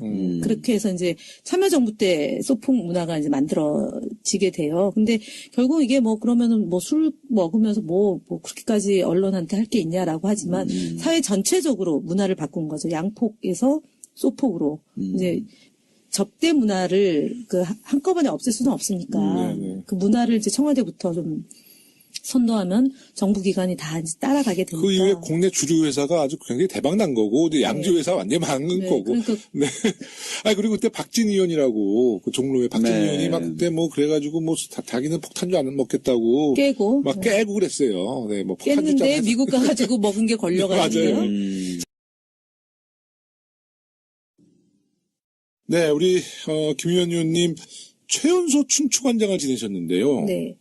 어찌 보면 파격적인 인사입니다. 근데 그렇죠. 노무현 영이기 대통령한테 때문에 신뢰를 받은 이유가 그러니까 있나요? 노무현 대통령이기 때문에 가능한 거였습니다. 그래도 어떤 왜냐면은 인연이 있었을 거 아니에요? 제가 사실은 대통령하고는 당에 있을 때 네. 제가 이제 88년도에 평민당에 입당해가지고 쭉 활동을 했는데 그때 이제 93년도에 저희가 네. 민주개혁 정치 모임이라고 해서 그러니까 노무현 대통령은 민주당으로 정치를 시작하고요. 네. 저는 이제 이해찬, 임채정, 네, 뭐 네, 장영달 네, 이런 네. 분들하고 같이 88년도에 입당을 해서 평민당과 이렇게 괴를 같이 하는데 92년도에 네, 네. 대선을 앞두고 이 민주당에서 활동했던 소위 재야 운동권 네. 출신 그 인사들과 네. 이제 평민당에서 활동했던 분들이 조직을 하나 합쳐서 만든 게 민주개혁 정치 네. 모임이에요. 그래서 그때 노무현 대통령을 알게 됐고 그리고 지금 이제 대선 후보로 나온 안희정 그 네. 지사랑 제가 이제 87년도 겨울에 저는 대학교 4학년 그때 이제 저희가 대선 때 네.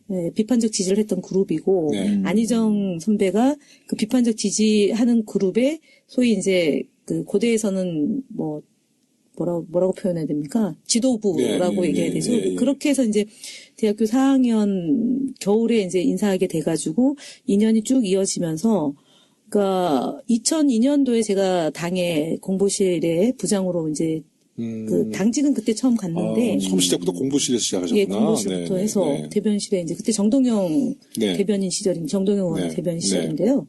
그때 그 대세로는 이인재 네. 이인재 의원이 2002년 대선 후보로 일찌감치 이제 네, 네. 확정적이었는데 저는 이인재 의원하고는 안 맞았어요. 안 맞을 것 같아요. 안 맞았고 저분은 안 될 것 같더라고요. 네, 네, 그때 네. 굉장히 이제 소수만 노무현 대통령이 후보가 극소수였죠, 되고 극소수. 극소수였어요. 아주 그래서 극소수였죠. 기자실이 그때는 있을 때인데 그때 당시 출입했던 기자가 한 200명 정도 네. 되는데, 취재 기자는 한 뭐 100여 명에서 120명 정도 되는데, 그 중에 10명도 안 됐어요. 노무현 대통령이 후보가 될 수도 있겠다. 그래서 제가 매일같이 노무현 대통령이 후보가 된다. 거의 이제 낮밤으로 이제 그러고 다녔죠. 그러니까 이제 이제 안희정 선배나 뭐 이런 분들이 참 대견하죠. 1년 후배라고 해도. 캠프 오라는 것도 안 가고 당에서 열심히 기자들하고 싸우겠노라고 해가지고 후보 경선 과정에 편파적으로 제가 노무현 후보를 막 지원하는 일을 기자들 사이에서 했고 그때는 사실은 지금도 좀 비슷한데 대변실에 일하는 직원들이나 당직자들이 예를 들어 뭐 정동용 쪽 부대변인 뭐 하나가 지금도 좀 있어요. 측 부대변인 뭐 이런 식으로 이제 형성이 돼 있잖아요. 지금 많은 선배님들께 죄송하다는 말씀을 이 자리를 빌어서.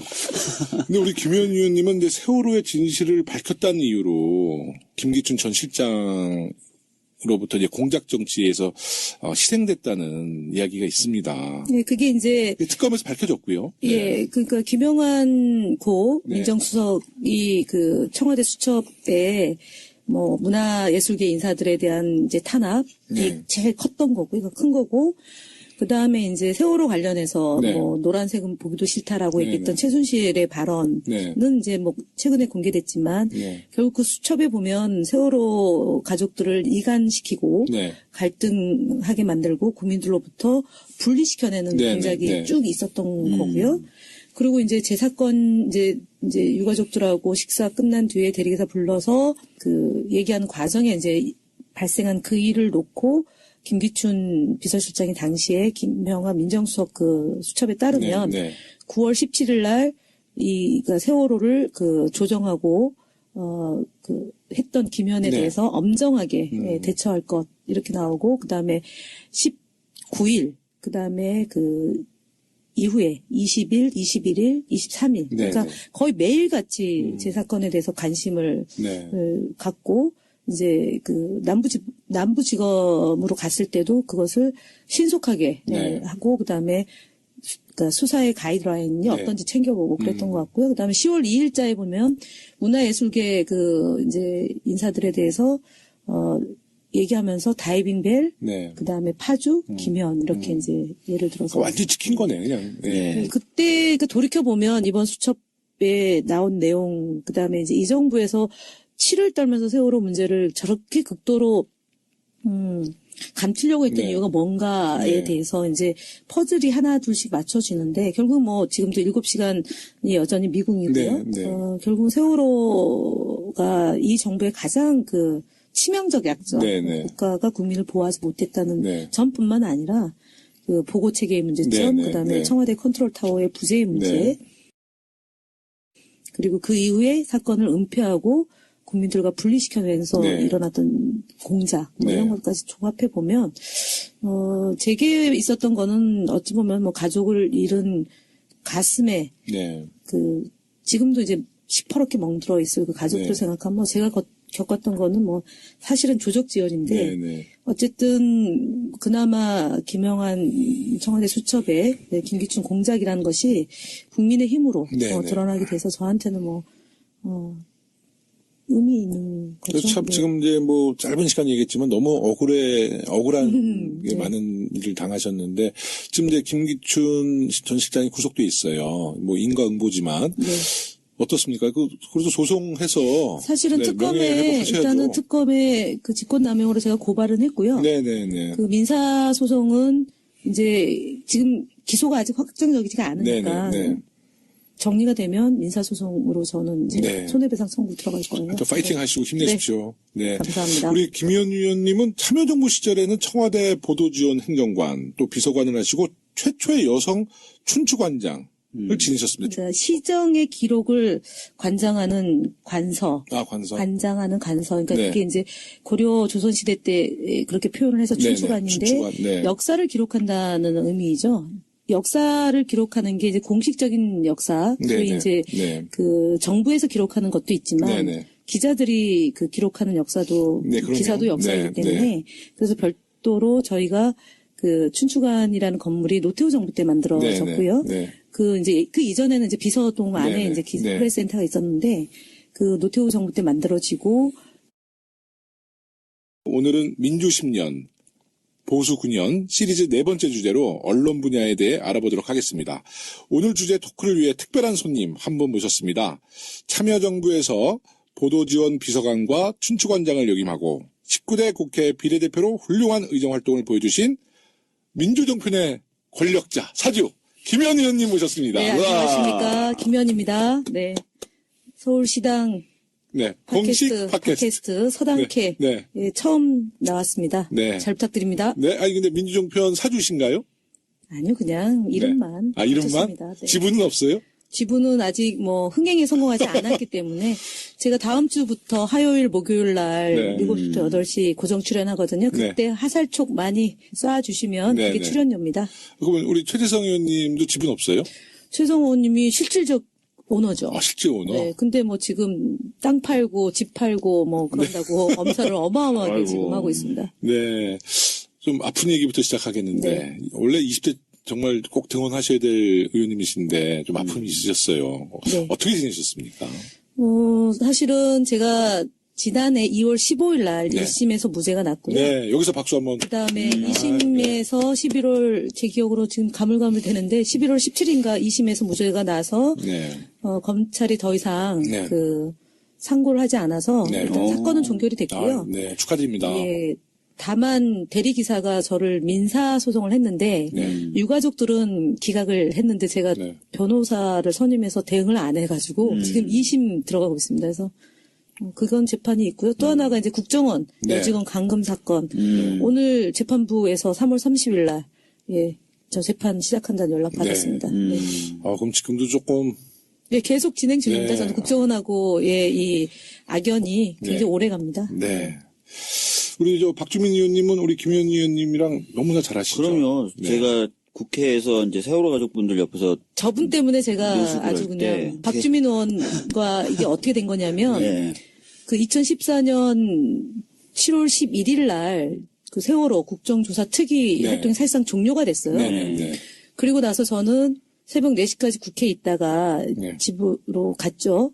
그날 아침에 당시 지도부였던 분들이 저한테 전화를 했어요. 8시 15분에. 근데 새벽 4시에 집에 들어왔으니까 못 일어났잖아요. 네. 그리고 전화를 했더니 안산에서 버스 5대가 국회로 올라오고 있다. 네. 그래서 정치인이 아무도 전화를 안 받는데 원래 그 소개를 해주기로 했던 국회의원 2분이 있었는데 네. 그분들이 전화를 안 받는다는 거예요.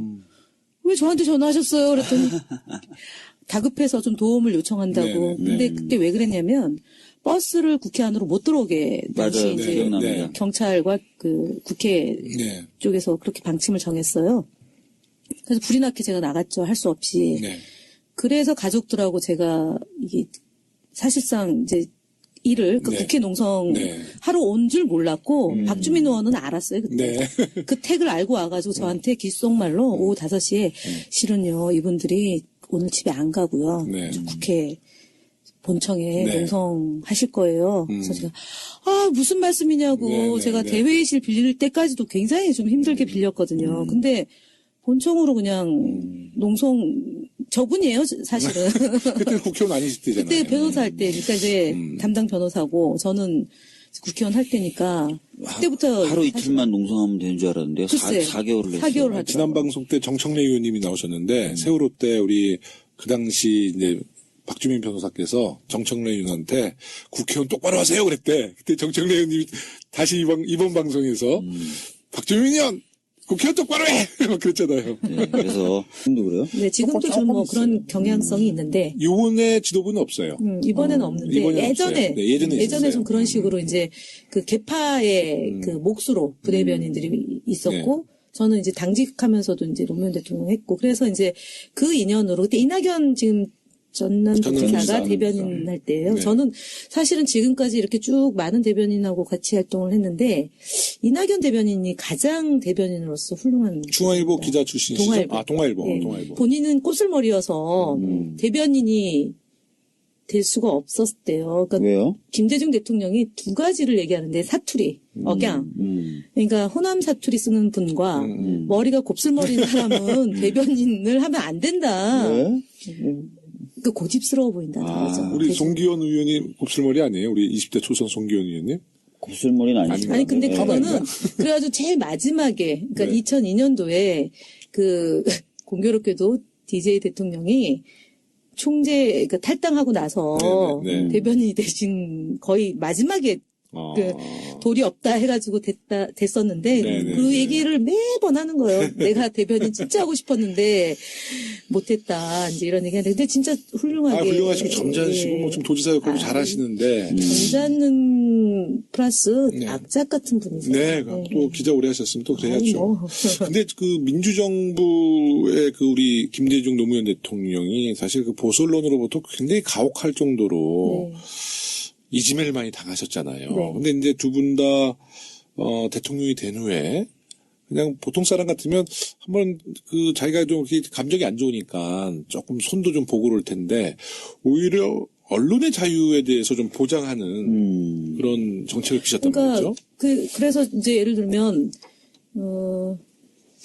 정책으로까지 가기에는 사실은 좀 참여정부의 기반이 네. 딱 튼튼하지 못했던 네. 거예요. 그리고 소위 이제 열린우리당이 이제 있었지만 많은 성향의 다양한 분들이 이제 정치를 하다 보니까 언론과 싸우는 것을 이렇게 좀 힘들어하죠. 찍히니까 표적이 되니까. 그래서 언론 문화를 바꾸어서 언론 환경을 좀 변화시킬 수 있는 게 아니냐. 그래서 아까 얘기했던 뭐 가판 금지나 그 왜곡 보도에 대해서 정정 요청하고 끝까지 책임을 묻는 이제 소송 이런 걸로 많이 이제 갔는데 실제로 김대중 정부에서 그 세계 언론사에 대한 세무조사를 했다가 아주 크게 되치기를 네. 당했고 그때부터 동아일보가 그냥 돌아선 거예요. 네, 그러고 그 이제 노무현 대통령이 그 이제 장관 시절에 네. 해수부 장관 시절에 그 문제를 이제 언급을 했어요. 네. 그러니까 아주 그냥 혹독하게 또 이제 하나하나가 다. 근데 이제 김대중 문제가 대통령만 해도 그 군사정권에 그 부역했던 언론에 대해서 단죄를 그때 확실히 해놨으면 지금의 언론 그것도 소수 정권의 네. 한계라고 봐야죠. 또 주변 문제가 생기니까 결국은 힘을 못 쓰게 된 거고. 네. 그나마 노무현 정부가 탄생하게 됐던 것은 방송이 네. 그래도 균형감 있게 보도를 하고 그다음에 이제 그때만 해도 저거 많이 있었잖아요. 그 다큐 다루는 프로그램이나 뭐 기획 시사 특집 시사 프로그램. 프로그램들이 네. 살아 있어서 사회 문제나 아니면 이런 것들 공정하게 보도하는 게 있었는데 지난 이명박 정부와 박근혜 정부 10년 9년 지나면서 모조리 없어졌잖아요. 싸웠었죠. 지금 그나마 이제 SBS에서 그것이 알고 싶다가 네, 있는 네, 거고 네. 최근에 다시 최근에 이제 살아났죠. 복원이 되는 네. 거고요. 그 다음에 SBS. KBS나 MBC는 뭐 없죠. 없어요. 지금 없고. 그러고 이제 그 미디어법으로 해가지고 종편